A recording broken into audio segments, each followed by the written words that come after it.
La Biblia y los ataques del modernismo, parte 10. Continuamos con sección 2.3.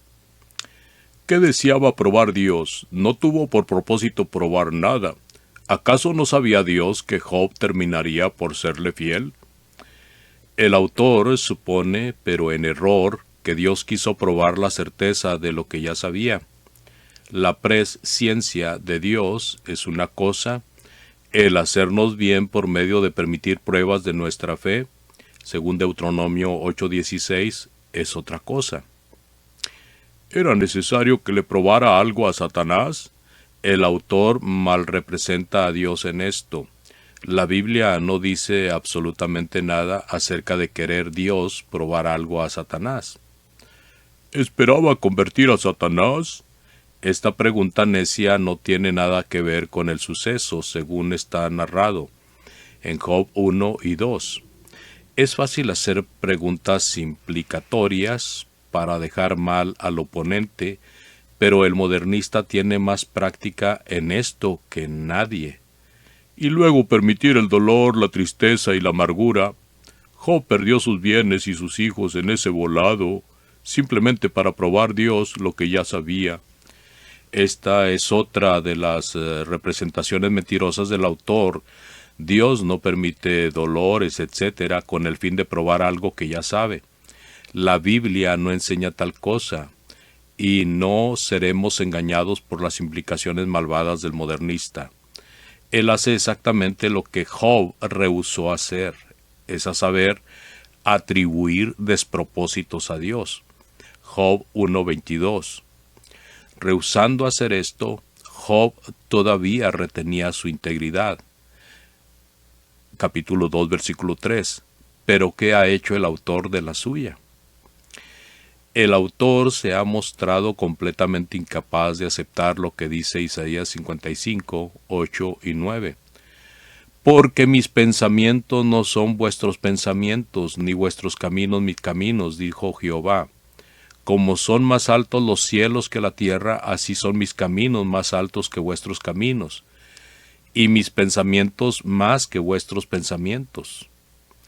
Él insulta y blasfema contra Dios porque está determinado a concluir que Dios es como el hombre, que piensa y actúa como el hombre. La reprensión y la advertencia de Salmos 50, 19 al 22 se aplica perfectamente a él. Tu boca metías en mal, y tu lengua componía engaño. Estas cosas hiciste, y yo he callado. Pensabas que de cierto sería yo como tú, pero te reprenderé, y las pondré delante de tus ojos. Entended ahora esto, los que os olvidáis de Dios, no sea que os despedace y no haya quien os libre. Nos conviene a todos tener delante de nosotros el tema y el propósito del libro de Job. Este libro trata el problema profundo que deja a uno perplejo, que confronta a todo hijo de Dios y que tiene que ser entendido correctamente para que uno no se desanime o para que uno no se amargue, como en el caso del autor, a grado de renunciar a Dios.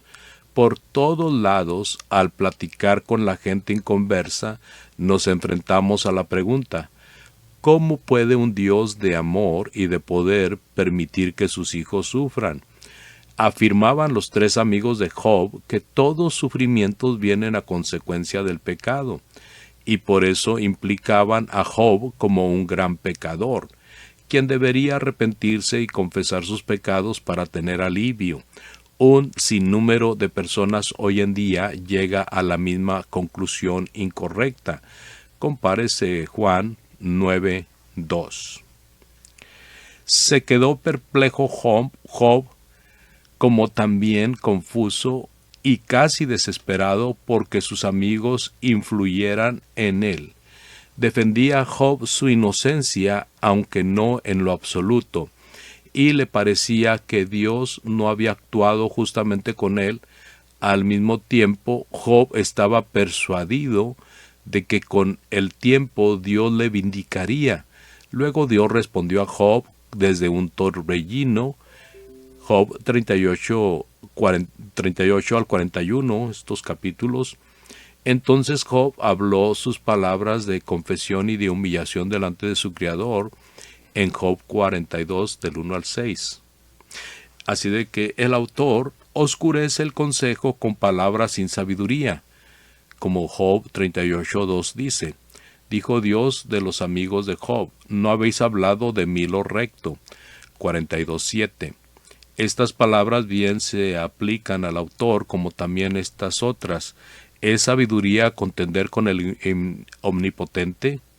El que disputa con Dios responda a esto. 42. El modernista mira al hombre como si fuera nada más una máquina programada.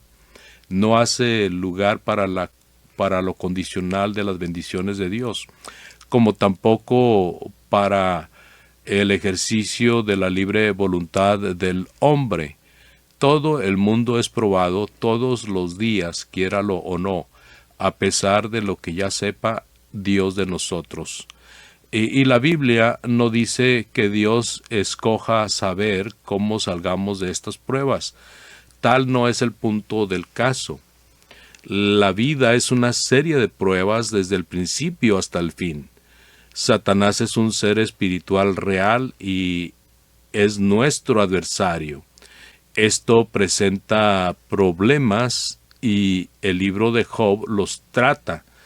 Es pues un libro de gran valor y en lugar de ser burlado, debería más bien ser apreciado. Es interesante el significado del libro de Job.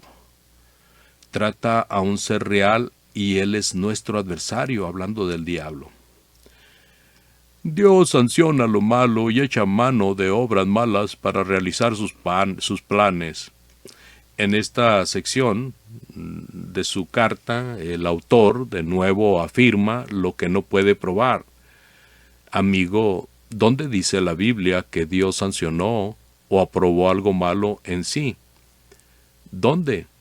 Nos conviene o nos viene de él el puro silencio, porque el modernista no se siente obligado a probar, sino nada más a afirmar. Él cita 3 acontecimientos bíblicos para ilustrar su afirmación falsa. Los examinaremos uno por uno. Número 1. No condenó a Abraham por tener relaciones sexuales con mujer ajena. Génesis 16. Al contrario, lo bendijo, concediéndole hijo, cosa que le había negado por medio de Sara su mujer. Según Gálatas 4, 21 al 31. Dios tuvo un propósito en todo esto, sin embargo, cualquiera que haya sido su propósito, el hecho es que echó mano de una práctica que se supone él mismo condena para realizarlo. El autor con su primera frase implica que Abraham cometió adulterio y que Dios no le castigó. El caso no fue así. Si hubiera sido un caso sencillo de adulterio, Dios lo habría atendido, como en el caso de David. Segunda de Samuel, capítulo 11 y 12. Dios toleraba la poligamia o el concubinato y trató este caso como tal. El caso no fue de uno que sale con el propósito de adulterar por adulterar. Que Dios tolerara por un tiempo la poligamia y el divorcio no quiere decir que aprobara el adulterio mismo. La idea de tener un hijo por medio de Agar no fue de Dios, sino de Sara. Dios no concibió tal plan ni lo ejecutó. Todo fue de la humana sabiduría y por eso fracasó. El autor malpresenta a Dios de nuevo, implicando que él bendijo un caso de adulterio, mientras rehusaba bendecir con hijo a la esposa legítima. Señor autor, ¿bendice Dios a toda pareja fornicaria si de esa unión carnal nace un hijo? ¿Es eso lo que usted afirma? Claro que no. Si 2 personas cometen la fornicación y como resultado de ello nace un hijo, nace porque así son las leyes naturales de la procreación. Por eso nació un hijo a Agar y a Abraham. No nacía hijo a Sara porque estaba estéril. Ella pensaba que estaba así por obra de Dios, pero la Biblia no dice eso. La Biblia sí dice que Dios prometió a Abraham un hijo de Sara cuando ya había pasado la edad en que ella podría concebir y dar a luz. Génesis 17, versículos del 15 al 21. Dios hizo uso de las circunstancias del caso para hacer de Isaac un tipo de Jesucristo, quien también nació por milagro como el unigénito Hijo de Dios. Dios de veras bendijo a Abraham y a Sara, dándoles un hijo cuando físicamente era imposible para ellos tener hijo.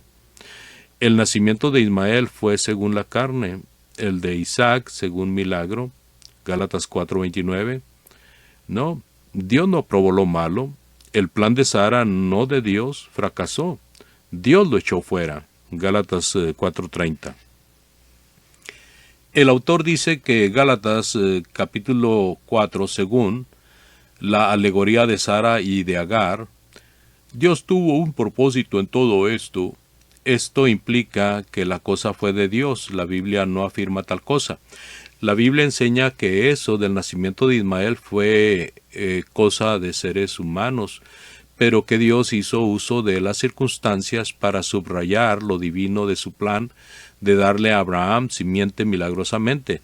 Las promesas de Dios no dependen del hombre. Ese es el punto. Dice él que Dios echó mano de una práctica que se supone él mismo condenaba. ¿A cuál práctica se refiere el autor? Nada más insinúa y dice, se supone. Él bien sabe que Dios condena el adulterio, no hay que suponerlo. Las circunstancias del caso de Abraham con Agar no se comparan en nada con el caso de puro adulterio como quedó ilustrado en la vida de David y Betsabé. ¿Y qué quiere decir el autor con la frase echó mano de? Si con decir echó mano de implica que Dios aprobaba el caso, el autor está bien equivocado. Echa fuera, dice Dios, no tengo nada que ver con aquello. Según Laroux, echar mano de significa emplear, utilizar, valerse de. Según esto, echó mano de significa que más que probar, significa que Dios mismo lo hacía porque así realizaba sus planes. Entonces la acusación obvia contra Dios es que Él fue inconsecuente consigo mismo al utilizar un mal medio, relaciones sexuales con mujer ajena para lograr su propósito. ¿Cuál incrédulo tiene más osadía que el autor de este escrito que estamos examinando? Audazmente acusa a Dios de valerse del pecado, el adulterio, para lograr sus fines y propósitos. Seguramente no hay temor de Dios delante de sus ojos. Romanos 3:18. Continuaremos con la parte 11. Dios les bendiga.